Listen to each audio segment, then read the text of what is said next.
This is the Beyond the Pandemic Learning Renewal and More initiative supporting our students. So this was a session that we had at the College Changes Everything conference last summer, and it got rave review. So we got the band back together, and here they are with a substitute. Unfortunately, Stephanie from the Illinois Board of Higher Ed couldn't be with us today. She's at a test hearing, but we're excited to have her colleague Christy here. So joining us on the panel today are Mackenzie Eisen, who's the Senior Assistant to Deputy Governor Martin Torres in the Office of Illinois Governor J.B. Pritzker.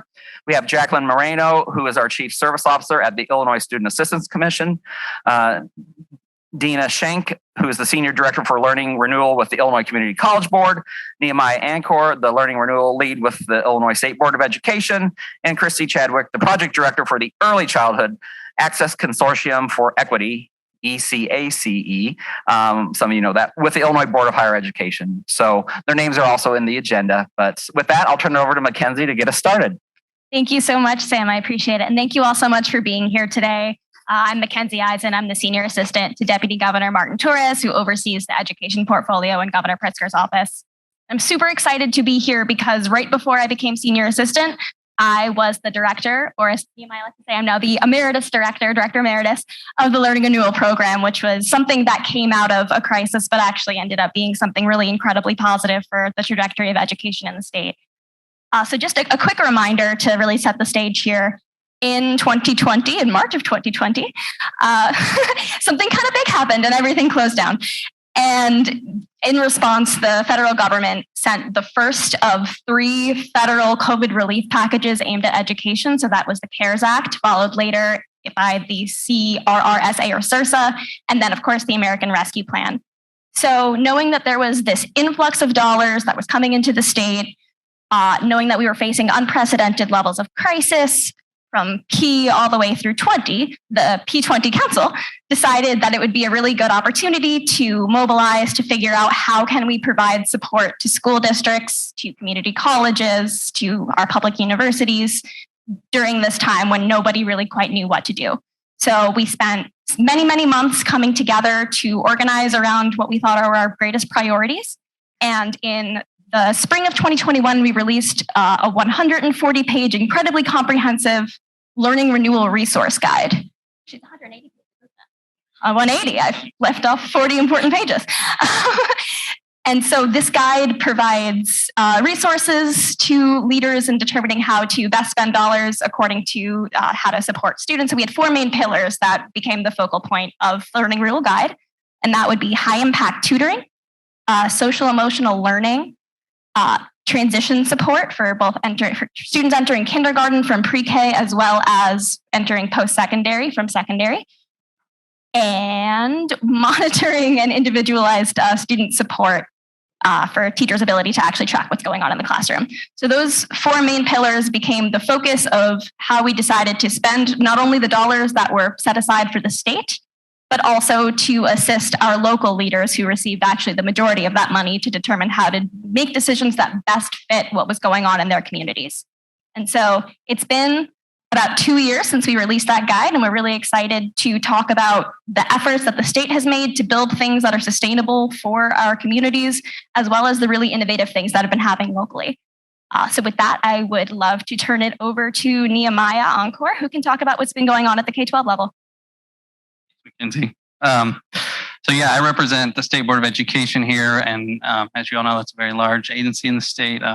We serve over 850 districts, over 4,000 schools. Does not even include all of our EFEs, our ROEs, all those wonderful entities that support students as well. So a lot of money flowing to those different entities with these COVID relief dollars, almost $8 billion in total. Sam's passing out a handout, and I didn't think we would be this popular, so there might not be enough. So we'll get you a digital copy in case you didn't get a handout. But this handout kind of goes through our different portfolio programs that Mackenzie already alluded to. We had our SEL pillar. Really excited that my coworker, our SEL Learning Renewal Lead, Julia, is here. So if you have any questions about social emotional learning, trauma responsiveness, mental health support, she's helping coordinate all of our efforts there. Those are 3 grant. There's a grant program or community partnerships grant program That was a competitive grant program that went out to 136 entities. I think it was 84 districts. Don't quote me on that, but that's around 80 districts. And then additionally, we had ROEs that were awarded in some community-based organizations. And so that program was to help improve that connection between the schools, districts, and then these community organizations that can provide counseling services, that can provide other social and emotional supports to students during a time where it's, incredibly needed, right? This pandemic was especially tough on the mental health of students, in addition to educators. So any way that we can support them with outside assistance with these leveraging our different community partnerships, that's what we want to do. That's kind of the whole point of the work of, these ed systems and these systems of support that we have. So that was a big part of our, is a big part of our SEL portfolio. We also have our REACH statewide expansion, which is a partnership with the Department of Public Health and Lurie's Children's Hospital to help schools build their capacity to be more trauma responsive in how they handle different students and different educators and different things they may see on a day-to-day basis that schools can't fix, right? Like, a lot of these issues are social issues that happen outside of schools, but how can we equip educators and administrators and other school personnel to help handle those issues and help support students? And then lastly, we have our 7 regional SEL hubs that are based out of different ROEs that serve the entirety of the state. And so our SEL portfolio is a big part of what we are doing with Learning Renewal. Mackenzie also mentioned our transitions program. So we offered a grant program for a Jumpstart kindergarten and first grade that allowed students to come in for an extra 6 weeks in the summer. Districts could fully fund whatever summer program they already had, or they could start up a new one. We had over 127 districts take part in that. So we're really excited about that program. This summer will be the end of the funding for that. But so far, we've heard from a lot of folks that it's been such a great success that they're going to continue to use their ESSER dollars that they have remaining to keep that funding going, even though it's not part of the formal grant that is being used. It's state set aside funds for. And then on the other side of the transition spectrum, we have a partnership with One Goal. And so my friend Michael here, he's a big part of that One Goal, helping districts and schools build up their systems capacity to help coach students along their post-secondary success pathway. So if you have questions about that, please talk to my man, Michael. We're also proud girl dads together. So if you want to talk about being a toddler girl dad, talk to Michael or me too. And then we also have our high impact tutoring program, which is a partnership between everyone on the stage, really. It's just been a big coordination to be able to provide high impact tutoring in over 120 districts through the higher ed led model, as well as a district led grant that we gave out this past year. And so that's been a really great process to link our, we're talking about linking systems, but even at the state level, there's more work you can do to link systems, right? And so working with them to help recruit the tutors and identify the students at the different districts. And I'll pass it over just after saying this, at the core of all of these programs, at the design and implementation, we've been keeping a strong eye on equity. So we have our evidence-based funding formula that we use for a lot of equity-related measures, but we're also looking at, I like the reference to street data in a previous presentation. There's a lot of street data that we try to take and look at and talk to different administrators of these programs to figure out, are they hitting the mark? Are they serving the students we intended them to serve? And then just constantly going back to that. So really proud to be part of this panel and working with these different organizations on these different initiatives. Good morning. I'm Deana Schenk. I'm with the Illinois Community College Board, and I came into the board to work on working with colleges who are doing learning renewal work under Gear 2 funding. So I'm going to kind of limit my discussion of that. This is something that happened at both universities and community colleges, but since I primarily know about the community colleges, those will be my examples. So for ICCB, we received $9,850,000 to disperse to colleges, and all 48 of the community colleges in Illinois received funds that they were able to use for social emotional work and academic work. So there was a split between the way that these funds could be used. The focus of the academic work was to work toward re-enrollment, re-engagement, retention of students through a variety of methods. And some of those included things like expanding digital opportunities, online learning, flexible classrooms, loans of computers to students, just really identifying the needs that students had in individual colleges. When you have 48 colleges across the state, there are very distinct needs of those students, of those communities. So they were able to kind of tailor the types of services that they provided. So that might have included or did include additional tutoring opportunities, both virtual and in person, a significant increase in the amount of advising that happened for students as well. So there were just a lot of things kind of wrapping around in terms of the academic support that was offered. On the other hand, it also offered the opportunity to provide social emotional supports for students. And these included probably most primarily a focus on increased counseling opportunities. But as colleges kind of recognized that it was hard to get counselors in place, it was hard to, hire people to be on campus. They really worked with community partners to set up counseling opportunities off of campus. They also ended up working on things like getting case managers on campus so that they could provide, again, more wraparound services to the students who needed them, whether that was housing or childcare or whatever the case might be. So there were a lot of those types of things. There's been a ton of outreach that's been done. Colleges that are bringing students together to learn about mental health, to learn about wellness.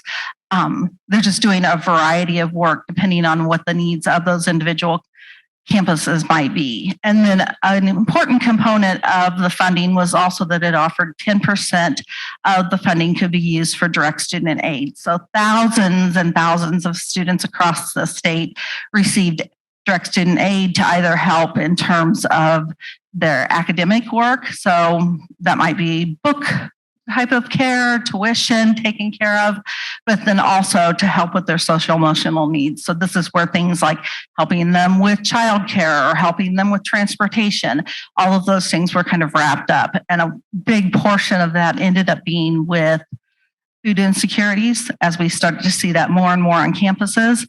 This was a grant that was used to try to help with that as well. So we were really able to take these funds and use them to wrap around all of the needs of the students, and most specifically the students who are the highest need. So that was an important equity component of the learning renewal, is that it was focused on those students who were most impacted by COVID-19. And that included traditionally minoritized communities, people living in poverty, first generation students, so students who sometimes struggle as they're moving into post-secondary education.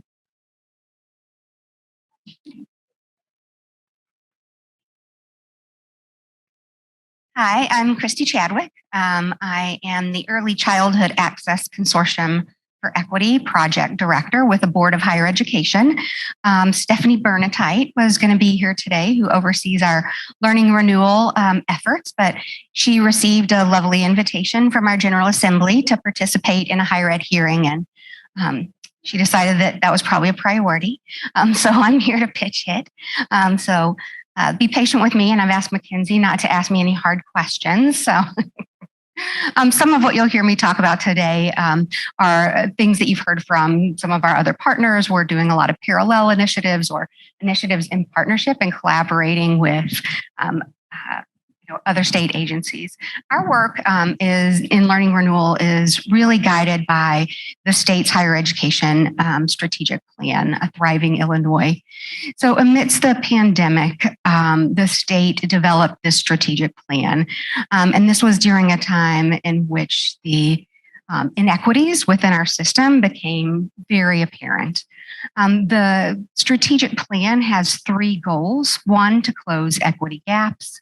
The second, to build stronger financial futures for both institutions and individuals, and to increase talent and innovation to drive economic growth. And the number one initiative under our equity goal was to support learning renewal and make sure that there were additional student supports.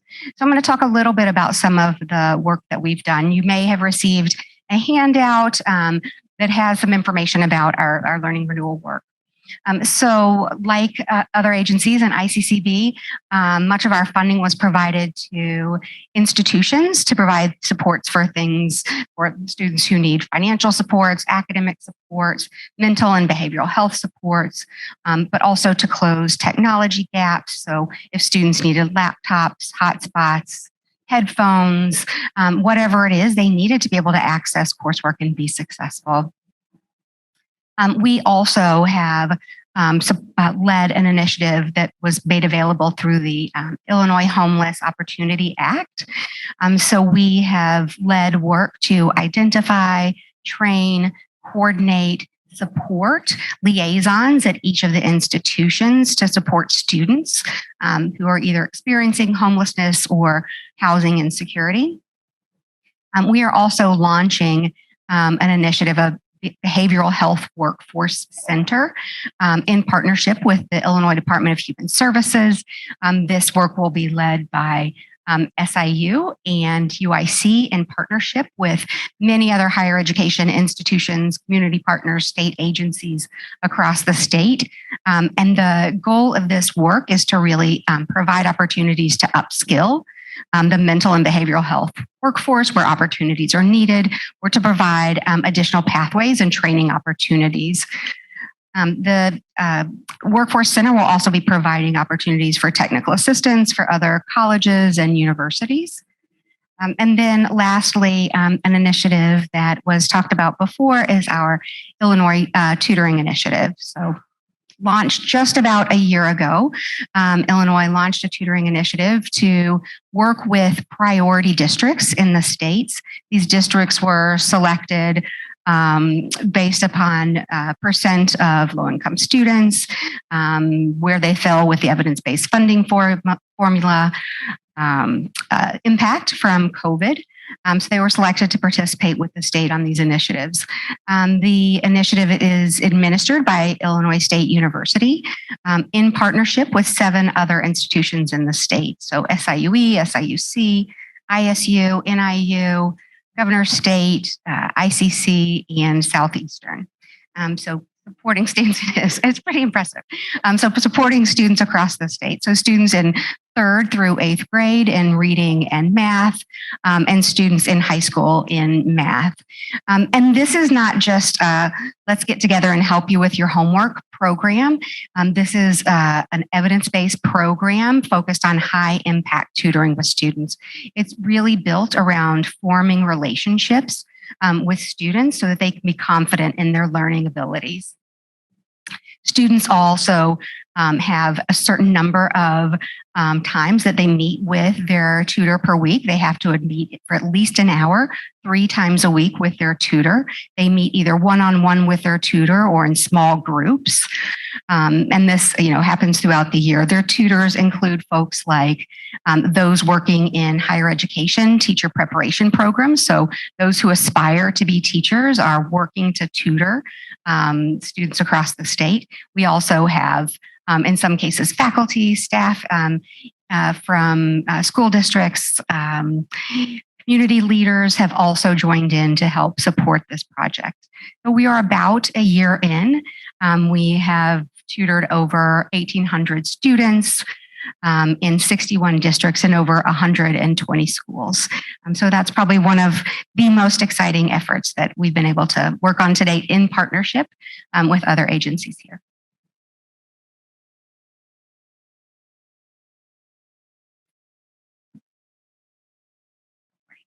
Good morning. I'm Jackie Moreno. I'm the Chief Service Officer at the Illinois Student Assistance Commission. When Mackenzie introduced us, she noted the 4 categories of things in the robust plan. Ours all center on one thing, and that is the transition area. So ISAC, one of the things that distinguishes us is that we have students in our title. We're the Illinois Student Assistance Commission. Our work is focused on students. We work with and alongside all of P20, but we are focused on supporting students. We also, because we work with everyone through P20, we have always been working on the transition point. We connect the different facets of the P20 pipeline to each other on behalf of students. So we have programs that are in early education. We have programs with sixth graders, with middle schools, with high schools. We work with colleges, obviously not the least of which is administering more than $500 million in funding to make that possible. But what my area particularly focuses on are the relationship pieces, the equity pieces, and the student voice pieces that are necessary to go along with that.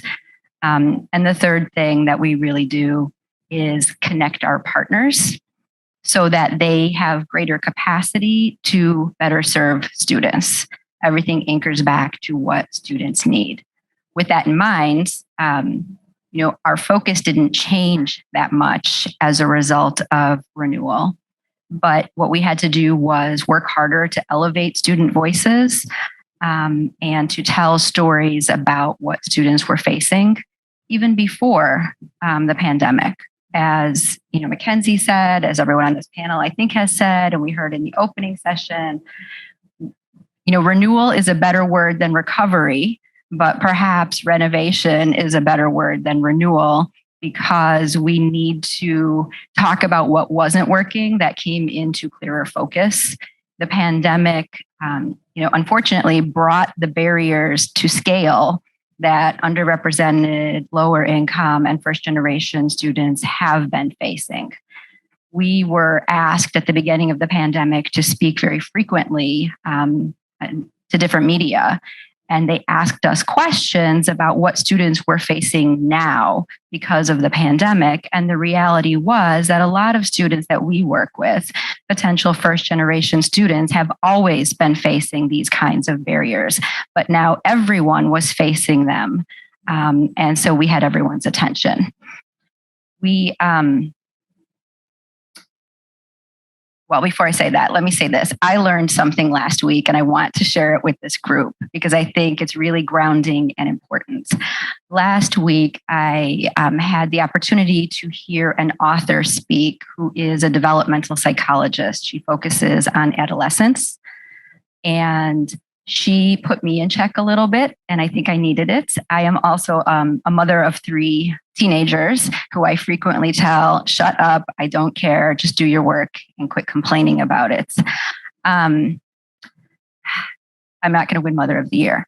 But anyway, she put the pandemic into perspective for me in a way that I very much needed to hear, and I think it will be helpful. It's 3 years. And we talk about it as 3 years. But if you can think back to when we were in 4th grade, summer felt like a year. Summer felt like a very long time. And that's because time is relative. And that was a longer portion of our life. So this year's 7th graders have spent 23% of their lives in the pandemic. We can't underestimate what that has done to the way they think about things, especially things that are important for college and career success, which is the ability to imagine a positive future. They have been afraid for 23% of their lives. They have also been cut off from the kind of social activity that people took for granted and from transitional supports. So for example, this year's high school juniors, they were nearing the completion of 8th grade when everything shut down. It meant that they did not even experience what we now, can say were not adequate transition supports even in good times, right? They did not have that guidance into their first year of high school, which we know from plenty of research is critical to being on track for positive outcomes after high school, regardless of what those are. Making a smooth transition from 8th to 9th grade is critical. This is their first normal, I can't air quote with this heavy mic, but this is their first normal school year. And yet they're at this point where they need to have been on track, be on track, know what they want to do, have built a network of support, developed executive functioning skills, a ton of things that just could not happen. And so we need to really be aware of that. You know, I hang out with other moms. We bemoan the behavior of children, just like, you know, groups of teachers bemoan the behavior of children post-pandemic. But maybe it's time to really think about what are the developmental things that did not get to happen that are leading to that. It's not just the pandemic. It's not just they didn't hang out with their friends or Snapchat or what have you. They spent, said seventh grade, use seventh grade as a reference because next year will be their opportunity to get a good transition from eighth to ninth grade. This year, seventh graders have spent darn near a quarter of their life being afraid that they can die, their family can die, they're going to catch a virus, they're going to give a virus, et cetera, et cetera, et cetera. So I think we need to be very focused on adolescent development while we talk about all of the rest of the things that we are going to talk about here. We have one program that was funded with recovery funds. And I will just mention it here so that we can keep with the flow, but we'll talk about it after this or answer questions as is appropriate. We did develop our first generation scholars network, which because of our place where we work with so many students and so many institutions and so many partners, we felt that what we needed to do, we work throughout the entire state in every county. If we know 20 students in Rockford that are going to go to SIUC and they're going to be first generation students, but we also know 20 students, in Charleston who are going to go there and 5 in Peoria or what have you. We know a bunch of potential first generation students who are going to the same place. They've worked with us. We know them. And we wanted to deliberately introduce them to each other, then put them together with their peers across the state who will also be the first people in their family to set foot on a college campus so that they have a network and they feel belonging before they even get there. And like I said, I will talk more about that in the rest of this panel. Thank you.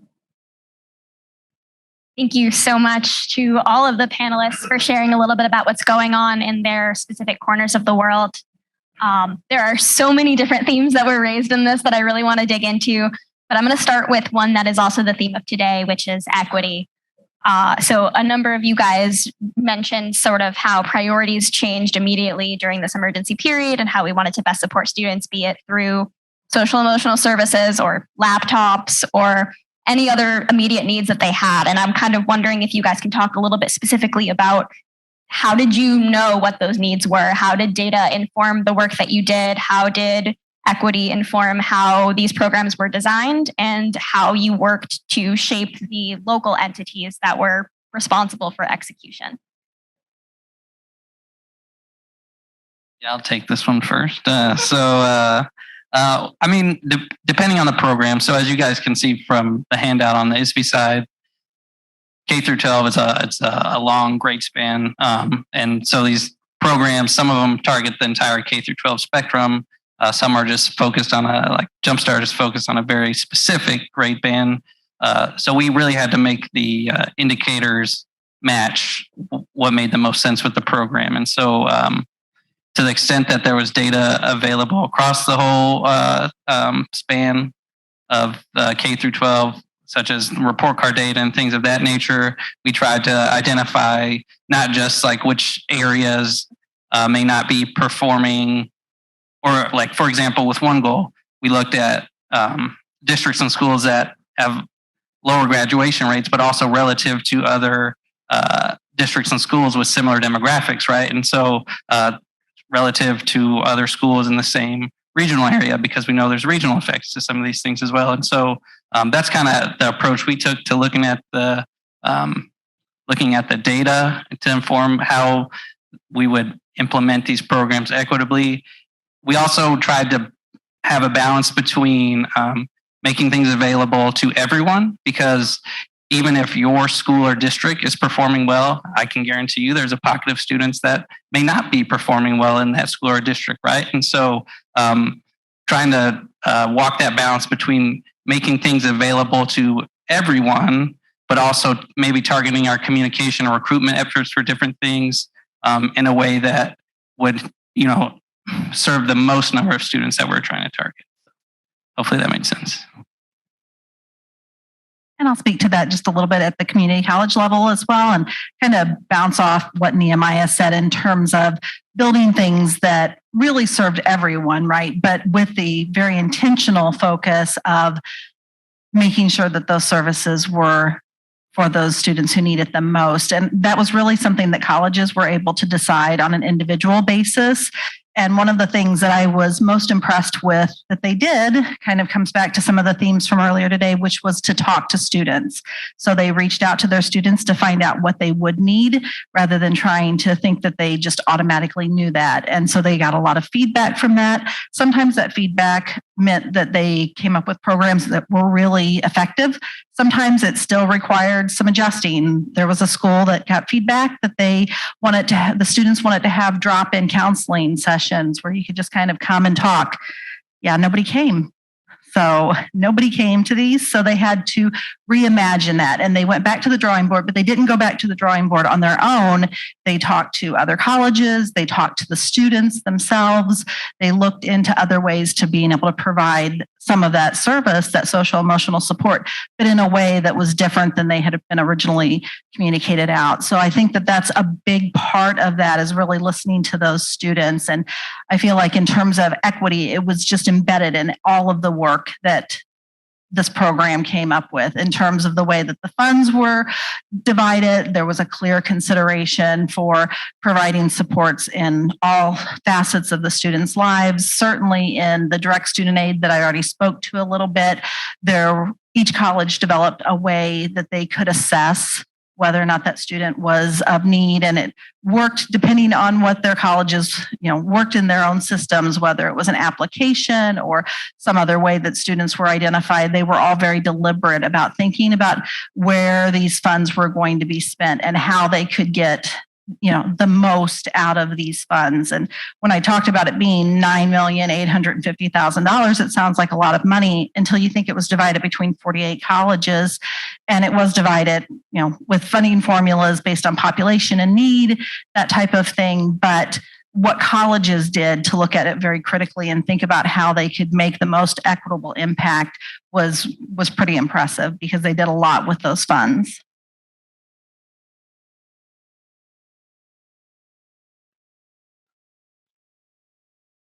So again, a lot of ditto to what to what you were saying. The Illinois Board of Higher Education did spend a lot of time in conversation with institutions to understand the impact and what they were seeing, and then also really tried to distribute funds based upon the students that might be most in need before the pandemic, and also those who might be really impacted by the ripple effects of that pandemic. So thinking about how to distribute funds based upon students that are Pell eligible, based upon, percent of students who are person of color, or percent of students who are unrepresented in the institution. And then really working collaboratively with institutions to help provide the supports they need, and also to elevate best practices and share those practices across institutions. Thank you. I would actually love to sort of home in a little bit on some of those best practices. And I know that, you talked a little bit about trying to make sure that those dollars are stretching.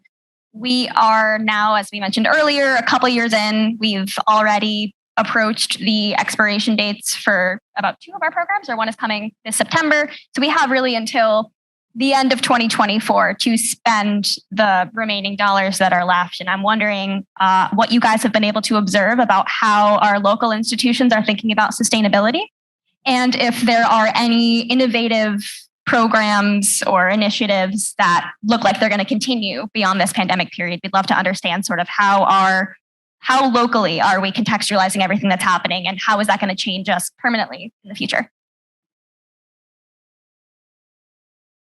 Yeah, so first of all, I'm going to do another crowd shout out, because this is perfectly relevant. Mariana over there with iWork, we're launching a project with them to the state has, in regards to the ESSER funds, the state has 10% discretion. So of the almost $8 billion across the three pots, the state was able to kind of develop programs in ways that they felt was the most needed on top of the 90% that the districts already got. But we want to learn more about what that 90% is, because that's the majority of the programming, that's the majority of the money, right? And we like our state programs. They were designed very thoughtfully and carefully and whatnot. But we know that there's innovative things that are happening in local and regional contexts that we don't know because we're implementing things at the state level, or we're implementing grants that the collection on the data is a little lagged because we don't want to be constantly bugging people to send us information when they want to be doing, providing the actual services. So we're really excited to be partnering with iWork to get some of this information from local education agencies, districts, schools, area career centers, EFEs, ROEs, ISCs, like all of these educational entities about how they're spending those funds and in ways that make sense for us to advocate for future funding towards. So like, what are some really innovative things that you've done on the local level that have worked for you that you want to see continue once these ESSER 3 funds expire in September 2024? And so we're really excited about getting that survey out there, and then the plan is to hope to analyze the responses during the summer and really be able to use that information to drive some policy and some action going forward once we get out of this period of the temporary funding. I think at the state level, with what we've been able to collect about the different programs in this portfolio, we know that the transition support for high school to college is huge, especially, Jackie said it beautifully earlier, like this is such a large portion of their lives, and for it to happen at these critical junctures, to be able to continue to provide that support for students that were not 11th graders when the pandemic hit, but we're at other critical junctures, to continue to provide that support is going to be needed. We know that. Similarly with our youngest population, if you're keeping track of any of the data around student learning, that the younger the student during the period of pandemic, kind of the further off baseline they are. And so we know that we're going to continue to need to provide programs like high impact tutoring, programs like additional summer enrichment, additional after school to kind of help accelerate those learning trajectories. And so we know those are things that are going to continue to need to happen. But like I said, we're really excited to learn more about the local and regional context. And if we have time at the end, I'd love for you all to share some of the great ideas you have so that we can, talk about them more at the state level. Thank you. Oh, yeah. So on the handout, there's a URL at the bottom of the first page, isbe.net/learning renewal. So that's a pretty cool website. We have a great communications lead. She's not here. I can't do a crowd shout out for her, but her name's Lindsay. And we have basically a site page for each of these programs that's on the handout. But we also have a map, a participation map that shows you can pick a program. And it'll show each district in the state that's kind of participating in that program or got a grant for that program. So you can see the geographic distribution. You can see kind of the demographics of the districts that are participating. And then we also have a ESSER funding dashboard where you can see, pick a district, pick a ROE, and it'll show you how much they've spent from each of their 3 different ESSER fund pots so far. So, and there's some additional data. It's not super specific at the program level, which is why we need to do this survey with iWork to learn a little bit more about that. But it'll give you some additional insight into kind of how different how districts are spending their COVID funds differently depending on the timing of when the funds came out. I have 2 things. One, I feel peer pressure from Nehemiah to say that someone in the audience from ISEC is here to do something. So I'll start with,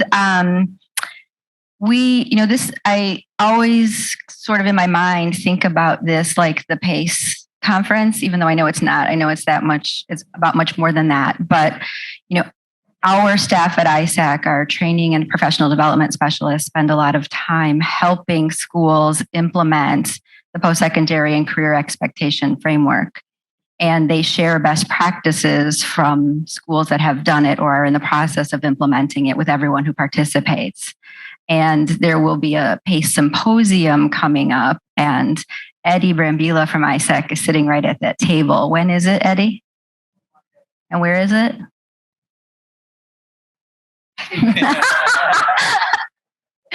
April 20th in Springfield will be the PACE Symposium, where you can learn about how to implement the framework and best practices and what schools are learning. Also, though, I'd like to say, our program that was funded was our First Generation Scholars Network. And the funding, we purposely, because we work in every part of the state, we are always thinking about scale because we want to serve everyone equally. And so we picked a program that we just needed a little extra funding to scale that would be sustainable when the funding was done. In terms of, I said we administer more than $500 million in aid. This was $750,000 a year. When you divide that up among the state, that is not a lot of money per year for 2 years. So we use that to develop our first generation network.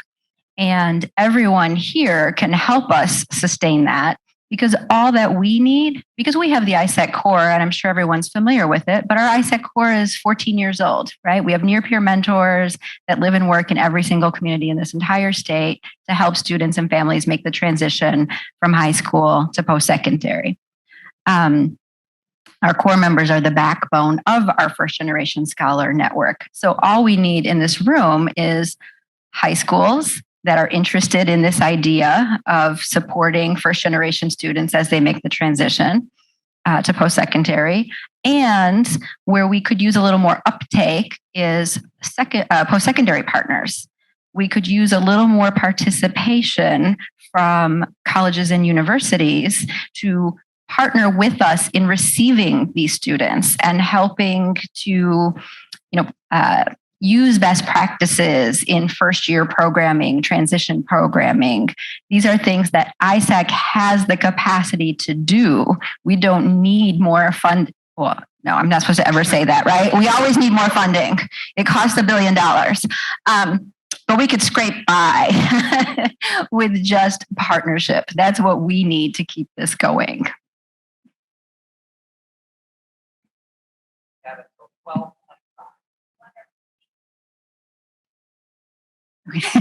I just wanted to make sure she didn't have another question she needed to ask first. So really early in this project, it became clear to the community colleges that sustainability was something that they were going to have to think about, carefully, because they saw such a need, especially in the social emotional realm, where when they were adding counselors, they were filled to capacity as soon as that happened. When they were adding in virtual counseling services, students were seeking that out. So they were seeing this kind of across the board. So colleges, and part of my work has been to bring those colleges together to convene and talk about how they can create sustainable programming.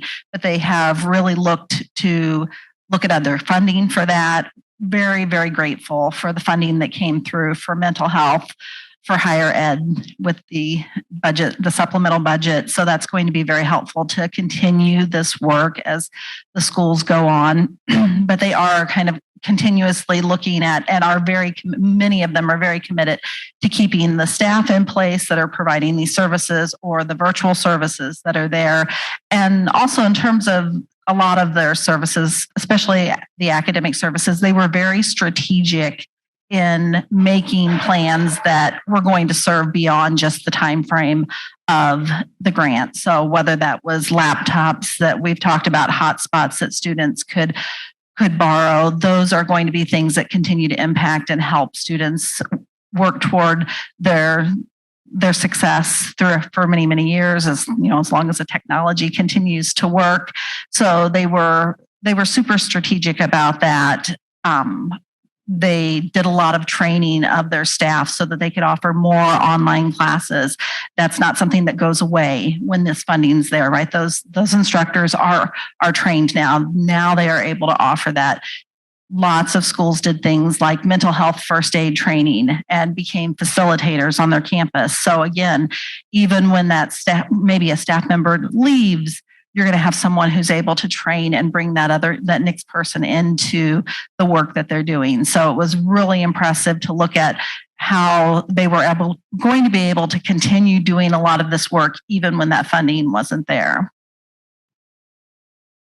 Just to add to that, another thing that we're seeing is a hyper awareness of the types of supports that students need to be successful beyond those academic supports. So, some of the things that we're hearing that may continue on are things like food pantries, investing in telehealth services, also maintaining some high flex, hybrid, flexible classrooms where students can attend a classroom in person or online, and may do one day and one the next day to allow for the most opportunity to fit their needs. So just a couple of additional things.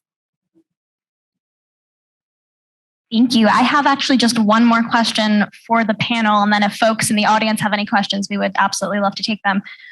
So we just talked a little bit about what's going on at the institutional level that is going to potentially be a permanent fixture, lessons that we've learned that are carrying with us. And I want to actually turn that same question to you guys, but inward. We know that this is a temporary program, these learning renewal programs, learning renovation. I really love that. Once our grant funding runs out, it's likely that these structures won't exist in the same way. So I'm wondering, what will you take with you from these experiences? What are the most important lessons that you've learned? And how is that going to impact the rest of the work that you do outside of this very particular program? So just a couple of things immediately come to mind. I think first and foremost, how we make sure that our programs, our services, our experiences that students are part of are equitable. This pandemic just really underscored the importance of rethinking our systems to make sure that all of our students, from our youngest children in early childhood and preschool through our higher education programs, have equitable access to the services that they need to be successful. A couple of other things, though, that seem to have been really helpful at this time were both relationships and collaboration. It's one of the hardest things to do is build that collaboration across agencies, across institutions, across all of our silos. We all have a lot to do. But part of the work that's been done through many of these projects is about working together and working with each other and learning from one another and being really intentional about building and maintaining relationships, whether it be through relationship-based tutoring or some of these other initiatives. So those are a couple of pieces that I believe and I hope will be maintained after the pandemic. And I would echo that the collaboration portion of it has been so important to the success of the work that they're doing, the colleges are doing, the schools are doing, whether that's collaboration within the colleges themselves or as state agencies to collaborate and ensure that those services are equitable across the board. But I think one of the key takeaways for this, it's not a new concept, right? We're student-centered. That's kind of what we do, but it recentered students in many, many ways. So it reminded people or brought to the surface the importance of seeing the student as an individual, as a person, as the young man on the video said, to understand people's lived experiences and what that brings to their education. And I think that that's something that at a state level, we were reminded of because of this, obviously, on the campuses as well. And I hope that that's not going to go away, that we're not going to go back to business as usual and kind of get bogged down with the reporting and the paperwork and that type of thing, and really remember to keep those students and their experiences and what they need centered in all of the work that we're doing. The only thing I would add to that is centering the needs of educators and administrators in school, support personnel as well. We know that you can't.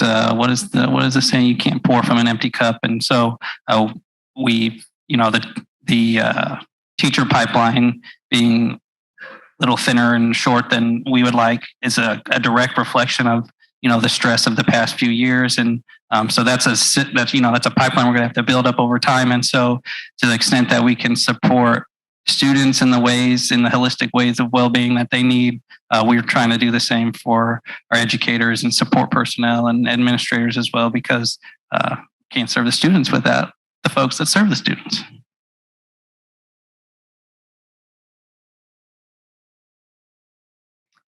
Mackenzie's going to be sorry that she asked this question, I think.